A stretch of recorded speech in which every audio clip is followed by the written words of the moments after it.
Right. Let's get straight into it. Welcome to this Masterclass Explainer. Today, we're diving deep into Cambridge AS and A-Level Accounting 9706, specifically targeting the purpose and limitations of the trial balance. Now listen, I know what you're thinking. You might think you know the trial balance inside out. Debits on the left, credits on the right, and you just pray the whole thing balances at 2 a.m. before your exam, right? But here is the harsh reality. This exact topic is where some of the absolute sharpest candidates bleed easy marks. And it's not because they can't do the math, not at all. It's because they aren't thinking like the examiner. They aren't looking through the examiner's lens. Today, we're going to change that completely. We are going to deconstruct the exam, map out the exact cognitive domains you are being tested on, and build a bulletproof, high-scoring strategy. Here's our roadmap for the session. We're hitting the trial balance trap, core accounting principles, the procedural framework, evaluating the evidence, and finally, those top examiner warnings. Let's move. Section 1. The Trial Balance Trap. Look closely at this insight from senior examiners. Most students lose easy marks on the purpose and limitations of the trial balance. Our absolute primary mission today is to make sure you are not one of them. We need to dissect exactly what the examiners are hunting for. You see, when a high tariff question pops up, one of those massive 9 to 15 mark questions, the command words are everything. If the prompt says evaluate, but you just explain, you've fallen into the trap. We have to look past just crunching the numbers and focus purely on the academic framework they use to actually grade your response. So, why do students find evaluating evidence and drawing conclusions so incredibly difficult? Well, I see two types of students all the time. Let's call them Alex and Sam. Alex is highly technical, brilliant at memorizing formulas and facts, but completely freezes up on open-ended evaluation. Then there's Sam. Sam is a creative thinker, great at arguing a point, but struggles with structural precision and timing. Both of them find evaluating evidence hard because they treat accounting as purely mathematical or purely theoretical. But at the AS and A-level standard, just balancing the books is literally just the baseline. The real challenge, where the top marks actually live, is in interpreting what those numbers mean when things go entirely wrong or when there are severe limitations present. Moving right along to Section 2, Core Accounting Principles. To truly conquer this exam, you have to understand the cognitive domains the examiners are grading you on. We call these assessment objectives. The exam targets 3 very distinct domains: knowledge and understanding, analysis, and evaluation. Now, a lot of students, like our highly technical friend Alex, stop at knowledge and understanding. They can confidently state exactly what a trial balance is. Great, but successful candidates have to demonstrate competence across all 3. If you aren't actively analyzing the data and evaluating the outcomes, you are literally leaving the majority of your marks on the table. You've got to hit AO1, AO2, and AO3 to get those top bands.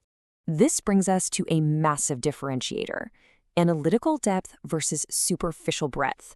The difference between a totally average paper and a top-tier paper comes down to this. The academic benchmark for the Cambridge syllabus requires deep, logical, structured reasoning. The assessment framework heavily prioritizes analytical depth over just writing down everything you know in a superficial, scattergun way. The examiners absolutely do not want a shallow summary of every trial balance error under the sun. They want a systematic analysis based on evidence. That takes us to Section 3, the procedural framework.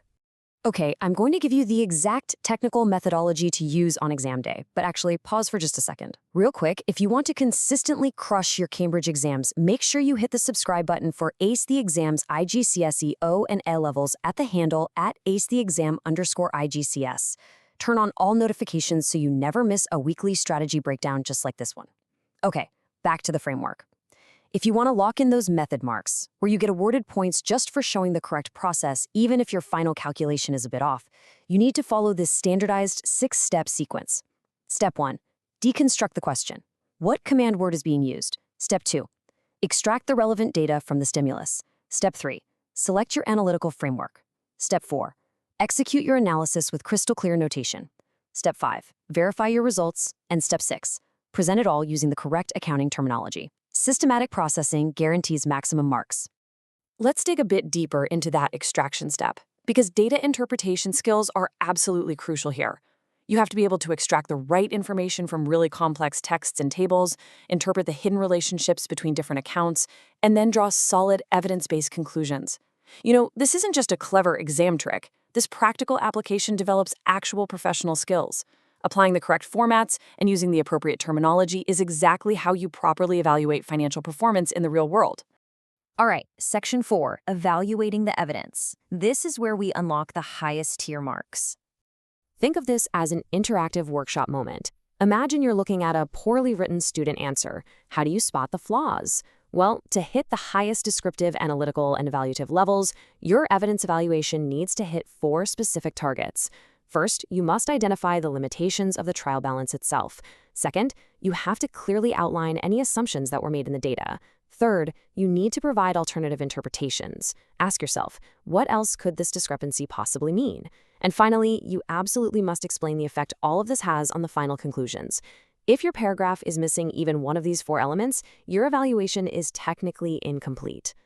Very often, evaluating evidence requires you to build a robust comparative analysis.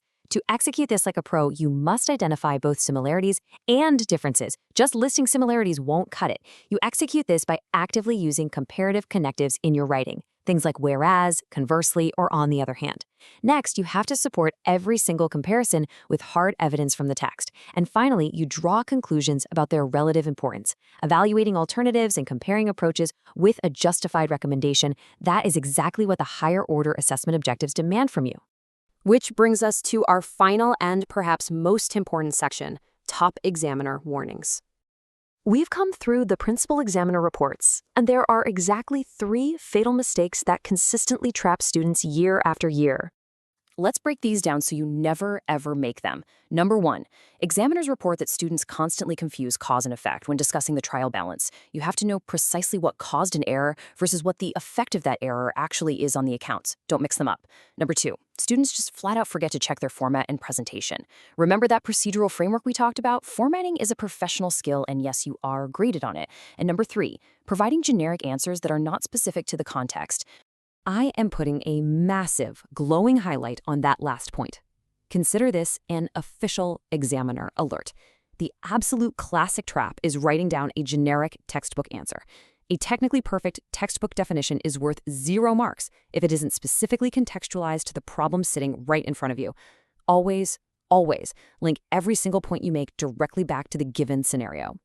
Now, to help you retain all of this when the exam timer starts ticking, here is a highly recommended memory hack. Create your own mnemonic using the first letters of the key terms we've discussed today. Take our 6-step procedural framework, or those 4 elements of evaluating evidence, and build a catchy word or phrase. Locking this structural approach into your memory means you can deploy it instantly under pressure without wasting mental energy. I want to leave you with a provocative thought before you tackle your next practice paper. Are your trial balance conclusions truly evidence-based, flawlessly linked to the scenario, or are they just generic textbook guesses? I challenge you to apply this rigorous 3-step question scan and the paragraph balance formula we just built. And hey, crushing Cambridge exams requires a consistent strategy.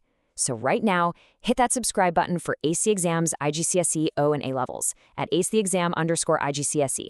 Turn on the notification bell for future exam hacks, and drop a comment below with your exact target grade.